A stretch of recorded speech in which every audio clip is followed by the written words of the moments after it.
Ole Miss, Miami, Thursday night, 7:30 Eastern kick, ESPN. It's the Fiesta Bowl. It is part one of the semifinal matchups.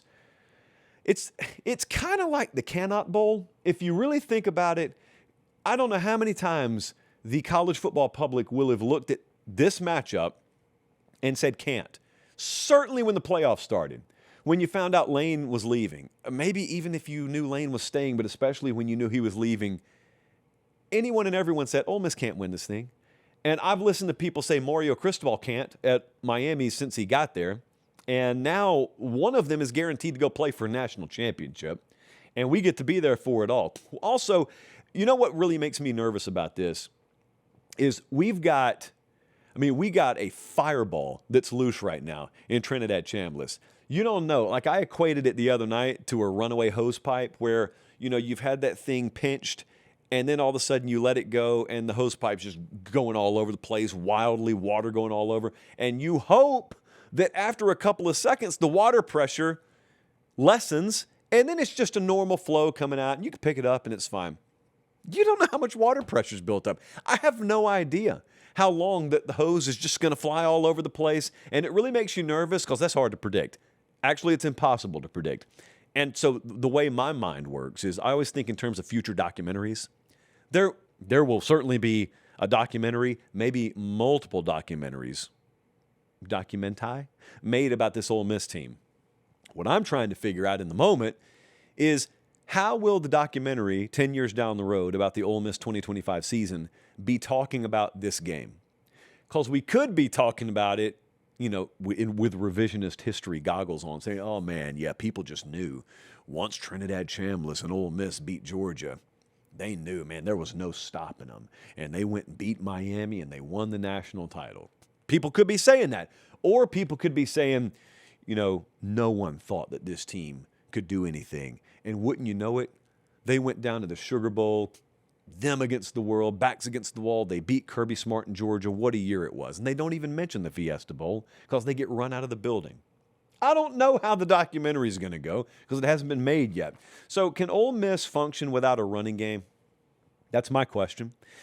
I thought that they ran the ball very admirably against Georgia. Miami's got the number 5 run defense in the country. At this point, there probably were not 5 run defenses playing at a higher level than Miami. They held Ohio State to 24 carries for 45 yards. They held A&M 35 carries, 89 yards. Miami also has been excellent against mobile quarterbacks all year. Now, with Trinidad Chambliss, he's not a guy, even at his best, that you're going to count on to run for like 80 yards.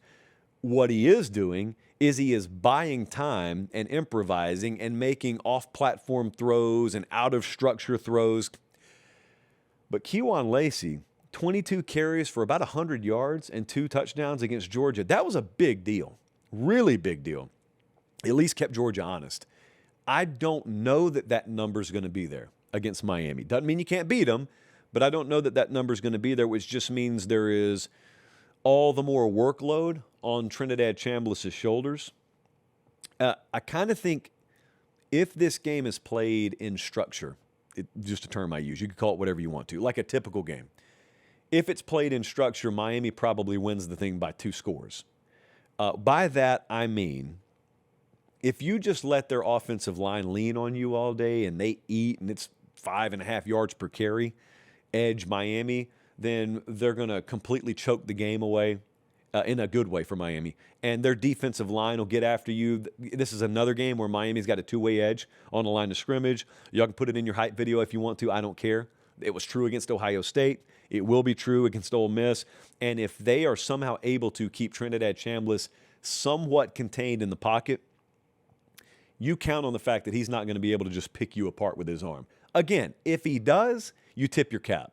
But the way he killed Georgia with his arm was running all over the place and then utilizing his arm. So if you take the first part of that away, you just count on the fact that the second part's not going to happen. That would be a game played in structure. If the game is played in structure, that's how I think it would go edge Miami, which means there's very little incentive for Pete Golding and his team to allow the game to be played in structure.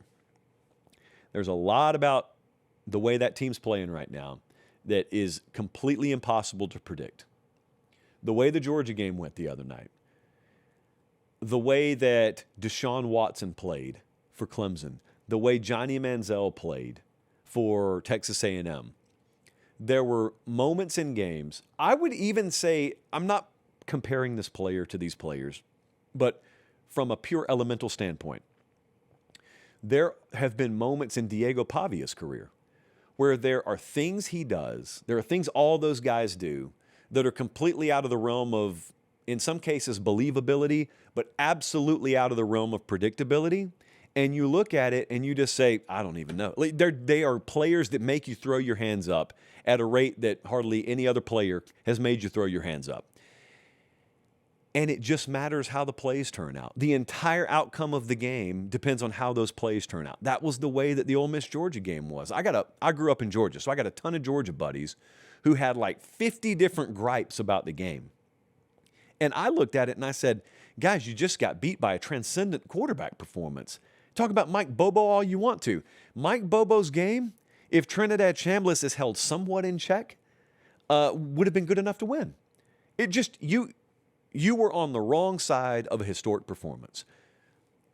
And if that happens again, Ole Miss will win the game again. There's really nothing you can do. There are only so many things the rules allow you to do. Like, you can't go put the guy in a sleeper hold. You don't get to drop kick him. It's football. You can get violent. Miami's as violent as any team in the country, but there are limits to what you're allowed to do. Hey guys, do me one favor.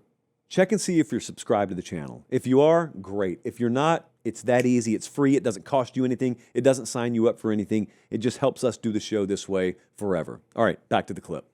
Again, Miami running the ball. I'm going to give you a little blueprint here for Ole Miss. It sounds like they're a 2-touchdown underdog. They're not. I'm talking about a game playing in structure versus out of structure. Miami running the football. They're going to be effective in this game doing it. I don't see any way, just based on laws of physics, that Miami doesn't have a good day running the ball.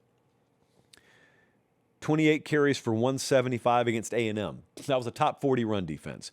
They had 37 carries for 153 against Ohio State. That was a top 10 run defense. Ole Miss has got a run defense in the 60s. So Miami's going to have success here. Now, that sounds great, and it is great. Okay, I don't try to overthink the room on this. The one thing I will say, there is a trapdoor aspect here for Miami. Here's what it would look like.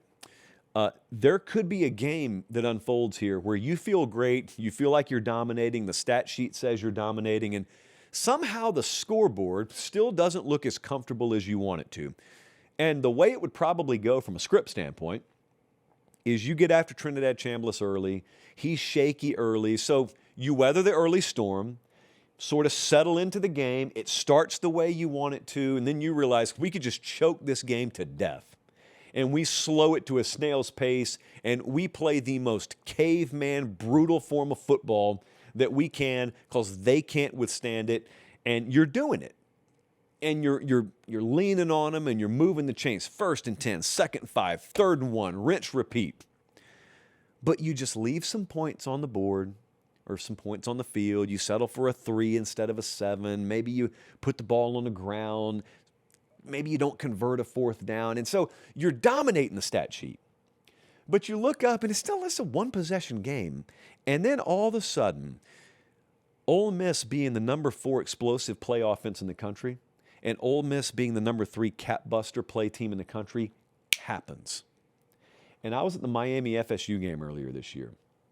Now, Miami got out to a pretty big lead. They took their foot off the offensive gas, and then FSU just hung around, and they could not rev the engine again. So the final score looked closer than the game really felt like it was. That element, there is a world where that creeps in here. And Ole Miss somehow, some way is grabbing a lead midway through the 4th quarter, and you're looking at the stat sheet saying, how is that possible?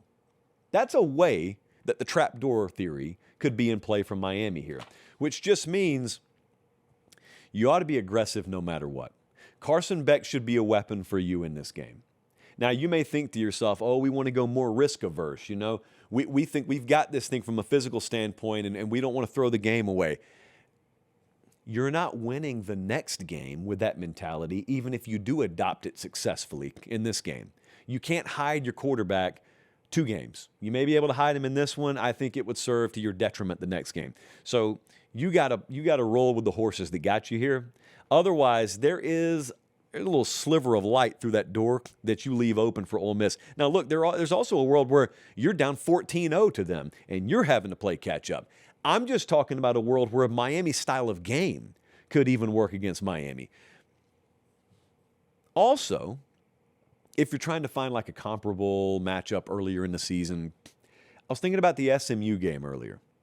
Now, I'm going to render this entire point that I'm about to make moot, but I am going to make the point because I was at the SMU-Miami game. That was an 11 a.m. kickoff. It was in Dallas. It feels like 5 years ago. But Miami lost the game. At that point, many people thought their season was over. Kevin Jennings was 29-44 that day. 365 yards and a touchdown. He was hurt most of the day, too, so really good effort from him. Carson Beck had 2 interceptions that day. Miami had 430 yards and 20 points. That formula, if duplicated, could work out and Ole Miss could win the game. Here's the problem. Miami woke up since then. Miami, I am a believer in the fact that they played down to competition at times, and they've done that at times over Mario's tenure. But when they need to be up, see that Notre Dame game right there? You will never convince me the level of play we got against Notre Dame was the same level of play we were seeing from them midseason. They just dipped midseason. They are not dipping right now. And so the level of play that you got from them against A&M and against Ohio State, you're going to get that from them again, which is why I don't think that result's going to be duplicable. Let's take a look at what the model thinks, and it's a very surprising number. I'm going to be real with you. Miami's a 3.5-point favorite at FanDuel. What would you do if I told you the model thinks Ole Miss is going to win this game outright? It's got Ole Miss -1. Would you believe it? Yeah? No? I don't. I don't believe it. I think Miami's going to win the game. I think they're going to win it by 7 or more. I am diametrically opposed to the model here because what I think is going to happen is a little blend of both worlds from Miami. They're going to have a two-way edge on the line of scrimmage. They are going to get theirs on the ground. Carson Beck is going to have a good decision-making type game. It could be a really hard-hitting game. But I also don't think that Trinidad Chambliss, and I just got to go on basic instinct here, I don't think you're going to have a copy-paste of the magic we saw last game. If we do, and that's the way they win this game, just like I said about Georgia, you just tip your cap to them. I think that stuff's really transcendent. I mean, I think that's generational type stuff for a school. And to get 2 of those performances in a row, I will be proven wrong by it happening rather than expecting it to happen. So I'm going to take Miami to win. I'm going to take Miami to cover.